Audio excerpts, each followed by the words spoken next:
Just let the moon rise aglow,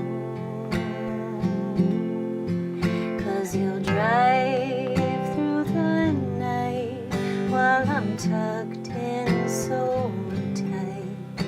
So may I kiss your cheek before you go? May I kiss your cheek? May I softly speak? May I kiss your cheek before you go?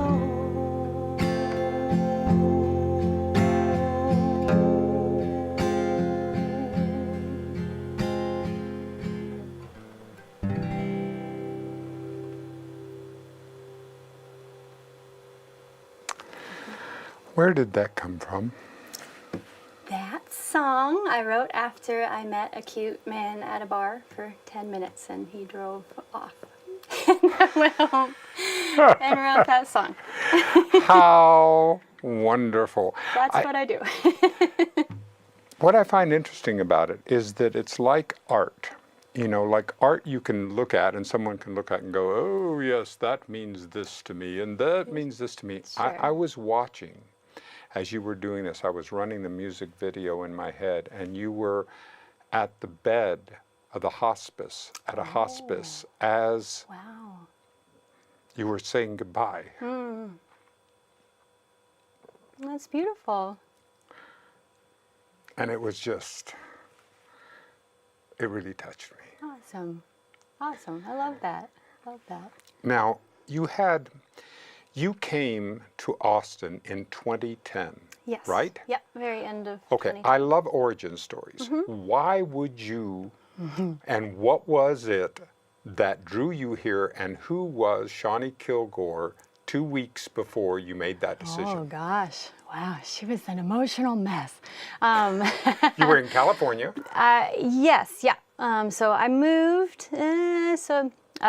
I grew up in Northwest Washington, up in Bellingham, and I was there for a long time. We moved up there to the foothills of Mount Baker when I was 5 years old. And yeah, so I grew up in out in the county. Yes. So my my high school had, I won't say one of the nicknames, but one of them was Cow Pie High, and Yeah. I'll leave the other one out. And Bellingham was kind of the big city. So when I turned 18, I moved there, and was there for a while. So I played my first open mic when I was 15, and I think I had turquoise hair at the time. What was that like? All right, what year was that? What year were you 15? 15, what, 95? Right. 95, So yeah. the internet had just started. We just started. I mean, we were still in the Walkman era. I never even had a Walkman. But we were still in the, as we were seeing in the music industry, it still hadn't gone disrupted by the Right, I know. right. I don't think so. Yeah. So anyway, so what were you? Tell me about what was going on then. Yeah, just acoustic guitar. I got into music simply because I was in love with Daniel Johns, was the frontman of the Australian rock band Silverchair. Yeah. When I was 14, they were 16. And I feel like I was kind of like the leader of a movement. Like I was in love with him way before. Yeah. Way before he was like a pinup, model of the rock scene. But anyway, I'm not bitter. No. So yeah, it was one of those teenage things, and pretty serious. I was actually trying to figure out how to get to Australia or Toronto or wherever he happened to be playing or living. Or You were destined. I was, yes. You could have said desperate. That would have been true too. So I just knew my life would be completely meaningless unless we got married, and we were never going to get married if he didn't know who I was. So I had to get famous. So here I'm working backwards here. And for some ridiculous reason, I chose being a folk singer, but my mom had a guitar at the house, and it seemed like just as good path as any other. Now, when you talk folk singers, because I come out of the 50s and 60s, where the folk singers, we're talking Baez and we're talking Dylan. We're talking about Right. a lot of the different times out of there. Did Yeah. your mother or parents or grandparents introduce you to that kind of music? Sort of, yeah. My dad, I kind of got like the sort of Enya spiritual kind of side from my mom, and then kind of the Dylan, Traveling Wilburys, Van Morrison kind of stuff from my dad. Cool. So yeah, there was that. There was that sort of introduction, but that never. I was never inspired, actually musically, until I came across Ani DeFranco when I was 14. And she calls herself a folk singer. She's like the folk singer, but a little different than the traditional. But yeah, she was just out there just kicking butt, and started her own record label when she was 20 so that she could put out records the way she wanted to and the music that she wanted to make. And just musically, I was just astounded by what she was doing, and I just immediately set out at that point. It's like, well, if this is my path to get famous, I might as well make it count. So yeah, I just jumped in writing songs because I wanted to do what she did. So rather Did you than keep a notebook? Do you so many notebooks. Yeah. So they just work that way. Do you still have them? Do you get to go back and over them and pull I them out? still have, yes, almost every. Yeah, my first real journal I kind of started when I was 14 or 15. It was one that my dad had left like half finished, so I just flipped over the book and just started filling in the rest of those pages. So yeah, I think my first entry, I was 15 years old on an airplane going to California or something like that, and I was writing about how awkward it was to have someone sitting next to me and to like hoping they didn't look over and see my brain on the page. But on the Yeah. exact. Did you? So you're in California right before you make the decision. right before, yes, right, yeah. And you were Forgot I doing got- what in California? So, oh yes, I got very Right before sidetracked. 2010. Right before 2010. So I left Bellingham because everybody has to leave Bellingham at some point, even though it's very difficult to do. Leaving it's kind of exactly. There's a magnetic pull, It's a right? vortex for sure. Yes. Yeah. But I really needed to prove to myself that I could do it, even though it was the scariest thing in the world. So Yeah. I just left on kind of a open-ended road trip, and I went and visited some friends in Northern California, and then stumbled across a music conference down in LA that I thought maybe I could go down to that.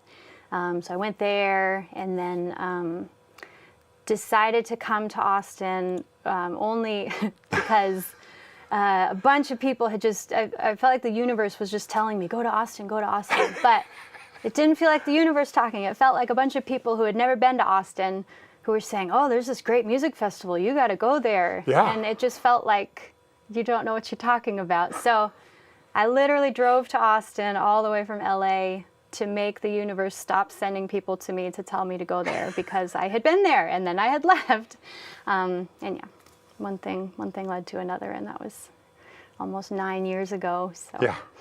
Well, I can sort of describe the scene of arriving. I didn't mean to drive all night. I told my mom I wouldn't drive all night, but I did. And I was going off of Google directions that I had handwritten on like a yellow legal pad before I left LA. So I had no idea what any of these roads were. I just wrote down all the information. And so I found myself, I have no clue where I was, but I was on these long, like, back roads stretching out for like 50, 55, 60 miles at a time, and the road signs weren't very good, and it's the middle of the night. I have no cell service. I mean, I don't know who I would call anyway, but so I finally, after driving all night, just as the sun was sort of starting to come up, it hadn't crested over the horizon yet, I finally saw a sign that said Austin, like 70 miles or something like that. And I was just so relieved and so happy. And I had been listening to Eliza Gilkison on the way, and her song called The Coast. I just love that song. And that's what was playing when I finally saw this sign.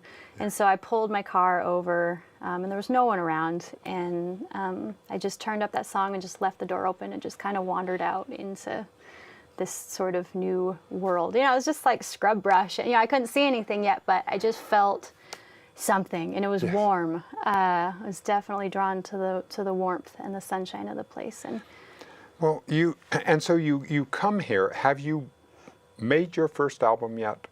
Yeah. I was two albums in when I came. Two albums in, so you EP come in, and so how do you get and introduce yourself in the scene? I mean, one of the things that I'm interested in. I don't know. How did that happen? What did you do? Did you walk into a bar and go, you know, I'm a singer too, and I want to get in? What happened? Well, I hunkered down and I started writing, which was kind of cool. I had happenstance led me to 6 weeks in a house. Happenstance. House yes, sitting. exactly. Yes. That all happenstance. Yeah. Yes, we know it well. So that was great. So I was writing. Really, kind of just felt like I was sort of finding my voice and exploring with that. And I went to see the only two people that I knew here was Elise Black and Danny Schmidt. And Elise, that's whose house I was staying at while they were out of town. And Danny had a show at Flipnotics, probably a couple weeks maybe after I got there. So I got like the most lost in the world trying to find Flipnotics off of 2220. I don't know. I was so confused. Still writing down directions off of Google Maps. Yeah. So yeah, I went to that show at Flips and met some people there, and that was great. And it was kind of that spark of like, cool, I play music too. I can do this. But my the first music I played here, it was on New Year's Day, and I went down to the pedestrian bridge over Lady Bird Lake and played on the pedestrian bridge for a couple hours. And it was warm. It's like, this is New Year's Day, I know, and I'm you're in going, a t-shirt. What is going on? I am in heaven. So, yeah. And you continue on the route. Now, one of the things that I want to, because and it's so funny because I did not connect to you. One of my heroes is Joss Whedon, but I did not connect to you. I had no idea that you had worked with Joss Whedon when I heard of you. Yeah. Because I came from Rosalinda is the one that told me, I know this folk singer that you think would be great to know. So anyway, that's how I got to you. Then come to find out that you worked with one of what I consider to be a Shakespeare. They're going to go down in history as this is what Shakespeare looked like had he incarnated at this time. Right. You know, I mean, he's that powerful.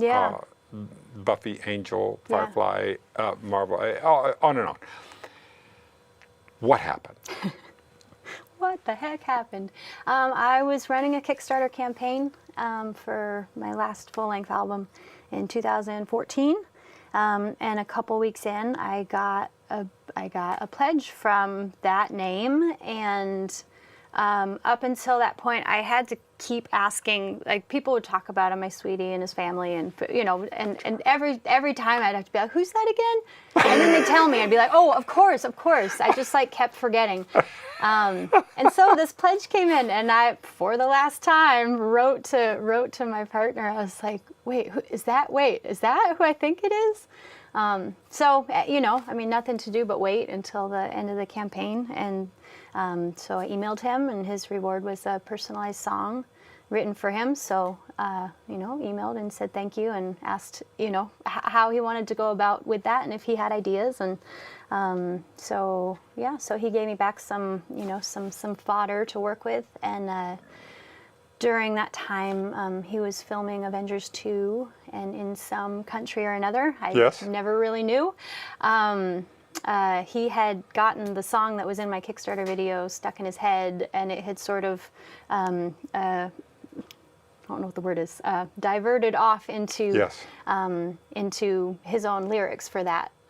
So he kind of offered those to me to see if I wanted to put music to them, since I'd helped inspire, you know, and all that. So I said yes, and yeah, I guess so. Sure, So he sent over the lyrics to Big Giant Me, and And I was relieved that I liked them so much. That's a big thing to say, but I am a super Certainly. I'm so particular. And I was like, what if? Like, I love his work, but what if I don't like the words that he sends me? And it's like, oh, geez, that's the most adorable thing I've ever read. So, the next day, I think within 24 hours, they sent him back the song as it stayed pretty much, and that was our first single. And I didn't actually know. I still didn't know what he looked like at the point that we had written a whole song together. And finally, about a month into our friendship, it's like, all right, I think this is the night. I'm gonna look him up on YouTube. And I saw his Equality Now speech that he had made a year prior or something. I was like, oh my gosh, this is my new friend. He's so cool. And he is. He's just an incredible human being. And I'm extremely lucky to have worked with him, but also to call him one of my dearest friends. It's pretty. It's amazing. one of the.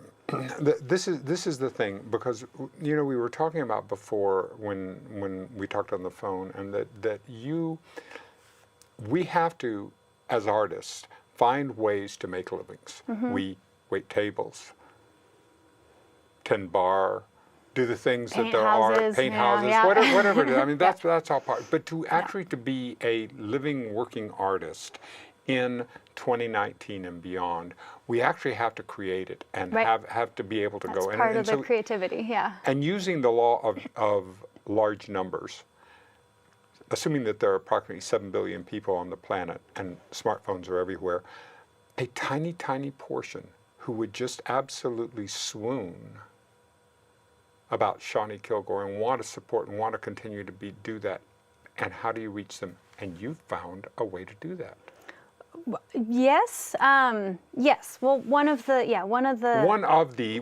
So explain, many. because you're teaching me about this, and I've now joined, Sure. so I'm part of the Yeah. deal. Awesome. So Patreon is a site that I joined onto for a little over 4 years ago, and it's just kind of a direct fan to art. It's like Kickstarter, but it's just an ongoing pledge of a much smaller amount. So I was writing a song a week, and the only people that were hearing them at that point were the people in my songwriting groups that were online, and I thought that was kind of a shame. So I signed on, and I said, hey, I write a song a week. I'm going to be posting a new song every week. And if you want to give me $1 per song that I post, or $2 or $5 or whatever it is, here's what I'm doing. And you can do that. And so people have signed on, and I now have an audience for all these songs that I'm writing every week.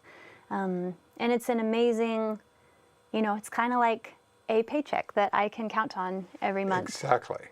I have a lot of discipline when it comes to creativity, and I'm very grateful that that's kind of one area of my life that I am extremely kind to myself. Wonderful. Only in that I never censor. I just never, ever censor. And, 5.5 years ago, I signed on to this writing a song a week thing, and it might not actually be a kindness to myself that I have not let myself stop. It's definitely my ego screaming at me like, oh, heck no, Sure. you can't stop now. We will never let you forget that. But in that, I let whatever comes out come out, and I never say, oh, this is bad, or this is not good enough, or Wonderful.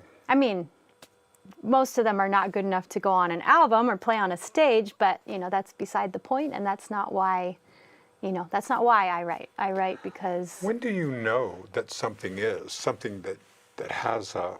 I know that when I get a chance to write some comedy, or I get a chance to write some stuff, and I go, oh, that really resonates, and I can feel it. How does it? Yeah. Does it work the same way with music writing? Yeah, sure. It's just a spark that I actually want to play it and actually want people to hear it, and and I have enough chances with performing that I can take something out on a stage and try it out. And sometimes that song that I opened up with was sort of a surprise, like, I didn't know it was that. I just liked it because of the situation that it pertained to, and I was very pleased with myself for writing a song that quickly. But lyrically, it's not that poetic. It's not that in depth, and that's usually what I feel the best about, is that I've created some sort of unusual poetry or whatnot, and so sometimes it's the simplest songs that I just try to hide away, because there's nothing to hide behind with a simple song. But Yeah. but if I play something and people tell me that they like it, I will listen to that, unless I hate it. But usually I don't disagree that Sure. much with an audience. Do you get all the way, or do you have a full breadth of liking to the hip hop and all the way to classical? Do you have a full range of appreciation for music? Oh, sure. Yeah, absolutely. I don't seek a lot of music out. I actually rarely listen to anything that's not live. Yep. And I think it's kind of one of the ways that I just leaving that space and that quiet for ideas to come and for sparks to come. Or if someone else puts on music and I didn't choose it, that's also great. But if I make the decision, I'm going to put on this album right now, Yep. then I feel somewhat responsible for, did I make the right choice? Is this the right thing? It almost feels like I'm trying to manipulate my Exactly. surroundings or something like that. I've driven across the country several times just in silence, just choosing not to listen to anything. But yes, but I definitely appreciate so much, whatever. I've been to hip hop shows. I've been to, to classical performances, and it's fascinating. Yeah. Yeah, it's all. It is just this entire idea of why is it that we as human beings created music? Right. What was that? Right. What was that? Because it appears to be very much part of who we are. Yeah, absolutely. Yeah, Yeah. cultures, handed down. I From was the talking. beginning I of- was talking with Jenna before the show about the show. We did a show with Kaya Hardwick, and at the end. And at the end, what we had was she had a song about coyotes, and I was howling. I started howling Yeah. at the end, because it just felt very Yeah. much as Yeah. part of it, and that's singing. Right. Absolutely. That's your that's voice. part of what. Yeah. So that has to be part of our Very DNA. primal. Yeah. Yeah. Yeah, absolutely. It feels like one of the things. Can you think of something else that you would like to play us out with? Also, Sure, can you? yeah. Would you play something else out Yeah, toward the end? Because I've just not had Definitely. enough today, and Yes. I want to hear a little more, if you would, please. So this one that I want to do is a song about having writer's block. It did happen to me one time. Good. And I reached out to Facebook because I was in a panic, Mm-hmm. and people had all sorts of ideas for me. I had so many comments on that thread. It was wonderful, and Yes. several people said that I should write about having writer's block. So Please. yes, so Help it's us. called "At the Water's Edge."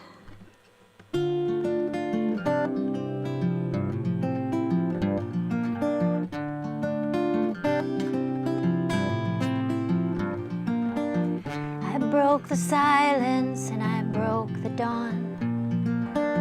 It's just the wrong side of the writer that you woke upon. I will be coming back, I will be coming strong.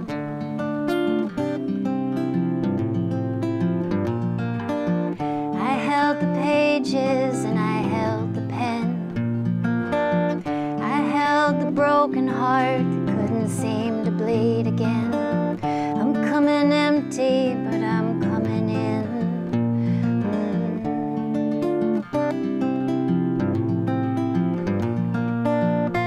I've been drinking at the water's edge, prayed for thunder in the watershed, dreamed a bridge across the riverbed. When it dried, I bled.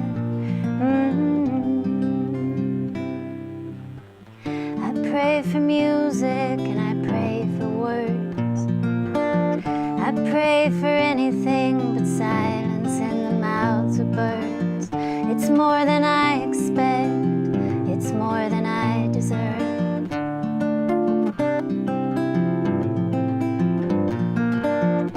Maybe I've taken more than mine.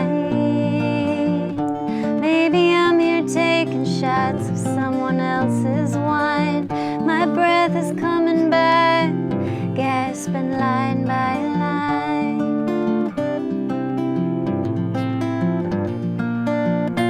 I've been drinking at the water's edge, prayed for thunder in the watershed, dreamed a bridge across the riverbed. When it dried, I bled.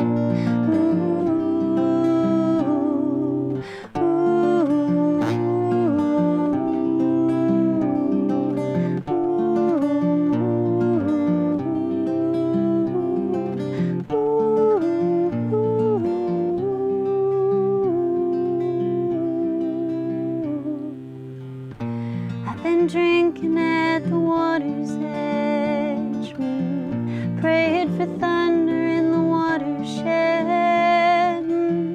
dreamed a bridge across the riverbed. When it dried, I bled.